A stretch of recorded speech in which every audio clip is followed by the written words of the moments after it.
تا حالا فکر کردی چرا ورزش‌های مختلف اینقدر هوادار دارن؟ بله درست فکر کردی. در ورزشکاران پولایی به جیب میزنن که خارج از حد تصور و گاه فکر کردن به این مقدار پول شاید شما رو به بیمارستان بکشونه. پس کمربند خودتون رو صفر ببندید و تا آخر با ما باشید. قرار تو این ویدیو بفهمیم چه ورزشکارایی چه مقدار پول دارن و از چه طریقی به دست آوردن. شماره 1 مایکل جردن افسانه‌ای، یک بسکتبالیست حرفه‌ای بازنشسته آمریکایی است. جردن در مجموع 15 فصل در NBA بازی کرده و در دوران حرفه‌ای او بین دو تا تیم تقسیم میشه.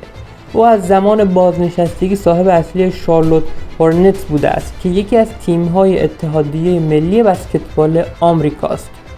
دارایی خالص مایکل جردن 2 میلیارد دهم تخمین زده شده است که هر 1 میلیون دلار رو بخواید شما حساب بکنید چیزی حدود 500 میلیارد است به پول خودمون. حالا 2 میلیارد رو خودتون برید حساب بکنید.